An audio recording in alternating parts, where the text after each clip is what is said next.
Tantos tabus depois, 12 meses parecem mesmo um trajeto muito curto, estamos quase lá. Mas antes das presidenciais, vamos ter de falar de eleições autárquicas que estão marcadas para o outono. É precisamente por aí que vou começar a conversar com o meu convidado de hoje no Facto Político, Rui Tavares, a porta-voz do LIVRE. Bem-vindo, obrigado por estar connosco no Facto Político da SIC Notícias. No verão, o LIVRE convocou os partidos da esquerda para várias reuniões com o objetivo de chegarem a entendimentos, ou pelo menos a ponderarem o que é que iriam fazer juntos nas eleições autárquicas. No que é que isso deu? Bom dia, Diogo, e bom ano. Obrigado pela pergunta. Bom ano também a todos os telespectadores.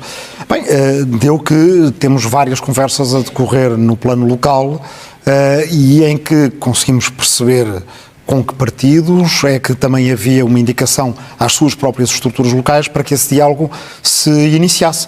E, portanto, no caso do LIVRE, que é um partido que preza muito o princípio da subsidiariedade, as coisas começam em cada freguesia, em cada município, há conversações entre partidos progressistas, partidos da ecologia e nós, entretanto, vamos fazendo a nossa reflexão interna, vamos dar início ao nosso processo de primárias que temos sempre para escolha de listas de candidatos e candidatas às eleições autárquicas. E vamos Mas sente abertura por parte do Partido Socialista?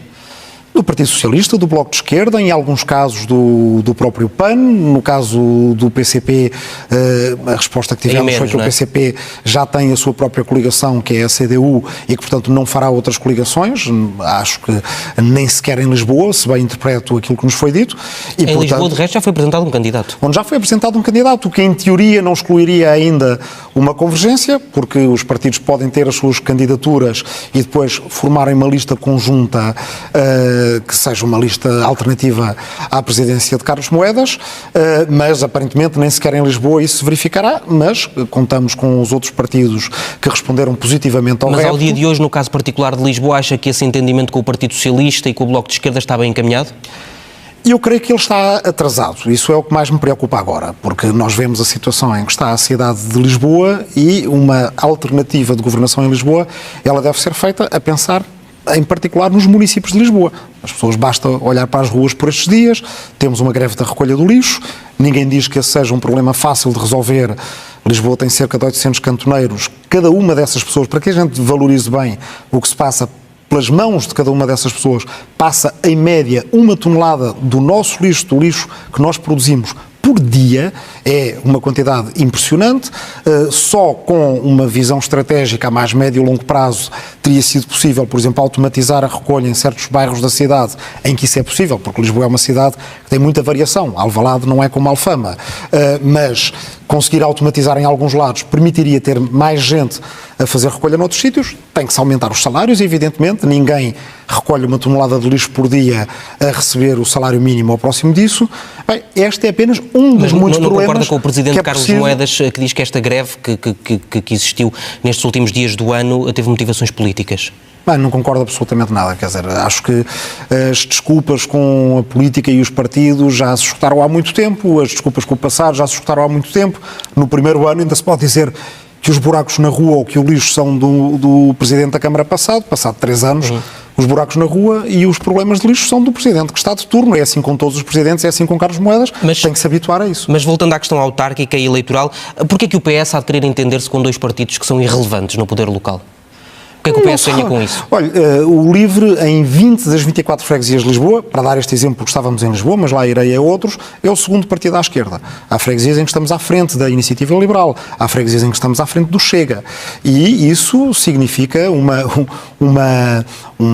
um peso na vida política da cidade que é muito importante e que noutras autarquias se Mas nas últimas autarquias o LIVRE não conseguiu eleger autarcas para câmaras municipais onde concorreu isoladamente. Há uma coisa que é muito importante toda a gente saber, porque é uma diferença relevante na nossa lei eleitoral entre autarquias e legislativas. Até do ponto de vista pedagógico é muito importante fazer passar esta mensagem. Nas legislativas nós podemos ter aquilo que se chamam geringonças. Cada partido vai a votos e faz a coligação pós-eleitoral para governação. É assim que se passa na nossa Assembleia da República, é como aconteceu em 2015, toda a gente está lembrada. Não é assim nas autarquias. Nas autarquias, a lista, seja ela um partido ou uma coligação, que tiver um voto a mais, tem o Presidente. É o que se passou em Lisboa em 2021. A esquerda tem... Mas mesmo com um PS que estava... Só para terminar, Diogo, a esquerda tem 10 vereadores, portanto é uma maioria, a direita Sim. tem só 7. Para a maior parte das pessoas isto significaria que a esquerda teria uma maioria para governar, mas não é assim. E isso responde à sua pergunta diretamente. Por um voto, por 10 votos, Mas lá por está, 100 nas votos, últimas ou por 1000 autárquicas isso não votos, foi se perde. suficiente. O PS, que tinha a Câmara nas mãos, acabou por perdê-la mesmo concorrendo coligado com o LIVRE. Pois, lá está, porque se calhar a coligação deveria ser mais ampla ainda. Nós alertámos para isso na altura. O Bloco de Esquerda na altura não quis estar na coligação, o PAN na altura não quis estar na coligação e o PCP também não. Agora vemos uma abertura que não existia há 3 anos e ainda bem, porque percebemos qual é que é o efeito de termos um presidente da Câmara Municipal que não tinha um projeto para a cidade, que na altura em que se candidatou estava provavelmente mais interessado na sucessão interna no PSD, e governar sem um projeto para a cidade significa anos perdidos na vida de uma cidade dinâmica. Isso significa também tempo perdido e problemas que se acumulam. Isto não se passa só em Lisboa. Nós no Porto vamos ter uma situação muito relevante, que é a mudança de ciclo em relação a Rui Moreira, que representou uma novidade política, uma candidatura independente, mais ancorada à direita, mas que, pela inovação com que se apresentou, ganhou a Câmara e cumpriu o seu ciclo político. Rui Moreira não vai mais ser, acumulou os mandatos, o limite que a lei permite, portanto não vai mais ser Presidente da Câmara do Porto, e os progressistas, a ecologia, têm aí agora uma função essencial de conseguirem em conjunto governar a segunda maior cidade do país, o segundo município mais importante. Também aí estamos atrasados, também aí é muito importante fazer um debate que não é só entre partidos, qual é que é o lugar deste, qual é que é a variação daquele, qual é que é o grupo parlamentar municipal daquele outro, mas falar com a própria cidade, mobilizar as pessoas para mudar a sua vida. E já agora convencer o Partido Socialista, parece que isso é que está mais difícil, o LIVRE está com muita vontade desses entendimentos e o PS... Por aquilo que estou a ouvir daquilo que o Rui Tavares me está a dizer. De todo, nós estamos com muita vontade de poder dar uma vida diferente às nossas cidades e ao nosso país. E isso só se consegue com maiorias. Nós somos democratas e para governar em democracia é preciso maiorias.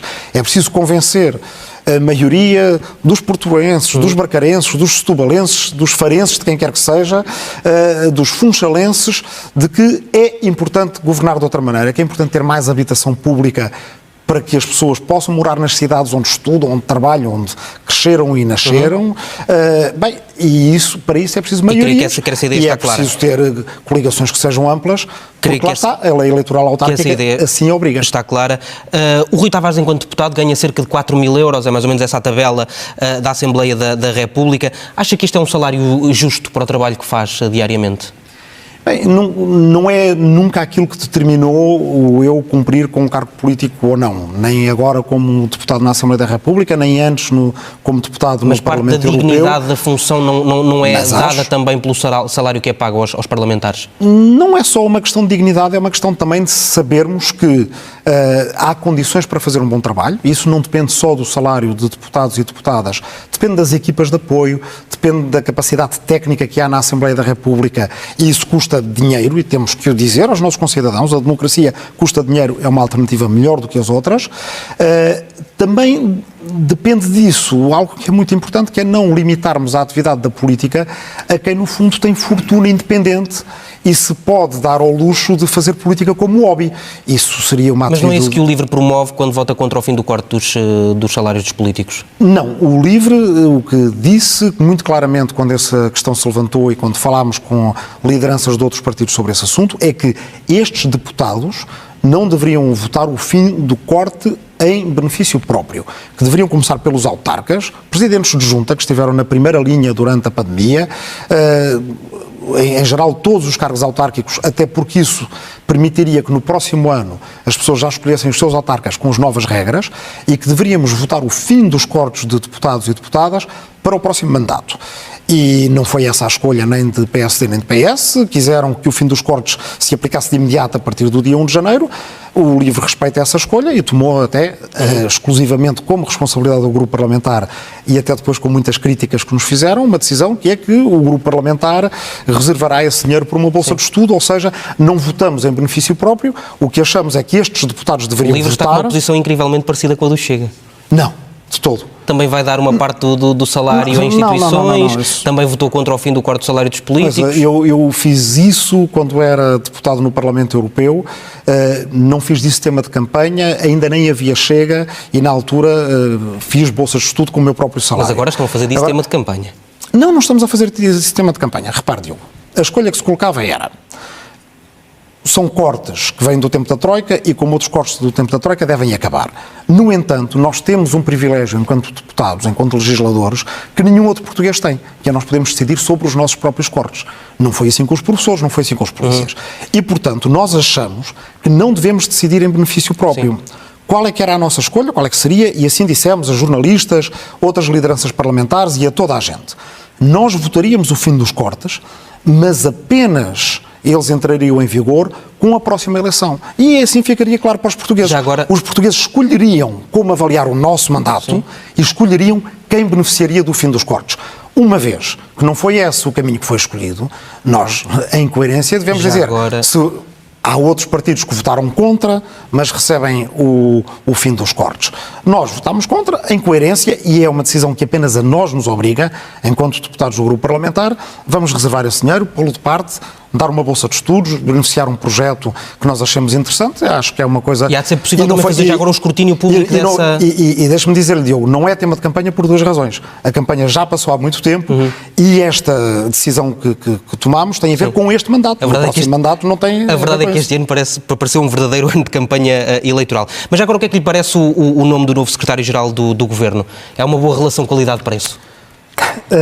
Bem, o Governo tem o direito de escolher o seu secretário-geral e de se organizar como quiser. O que não deve fazer é mudar as regras nos 90 minutos do jogo, como fez para a escolha anterior, e mudá-las especificamente para uma pessoa, porque, inevitavelmente, aquelas regras foram mudadas para aquela pessoa. Depois, porque isso ficou mal, deixar, enfim, cair a pessoa, mas manter as regras mudadas.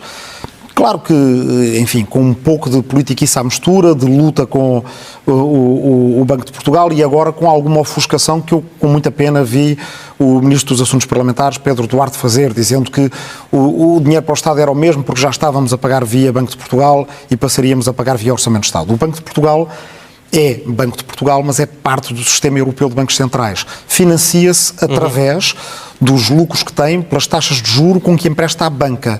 E, portanto, não é diretamente através dos impostos dos portugueses e do Orçamento Geral do Estado, como é natural que se pague um secretário-geral do Governo, que estava a ser pago o Dr. Hélder Rosalino enquanto consultor do Banco de Portugal. Nós podemos achar, e lá está como tem importante, e mantém uma coerência com aquilo que eu lhe disse antes, nós podemos achar que os cargos políticos e todo o apoio à política, ele deve ser mais bem pago para ser competitivo com o setor privado, para podermos ter as melhores pessoas a trabalhar connosco. Podemos e devemos, num sentido pedagógico, não fazer como os populistas e dizer às pessoas, assumir perante as pessoas Sim. que a democracia tem custos. Agora, não podemos mudar regras à última da hora, já com uma cara definida, já com as cartas Sim. marcadas, e quando temos o privilégio de votar em benefício próprio, como é o caso dos deputados, devemos votar, mas reservar o benefício apenas para o próximo mandato, para quem os portugueses vierem a escolher. Peço-lhe agora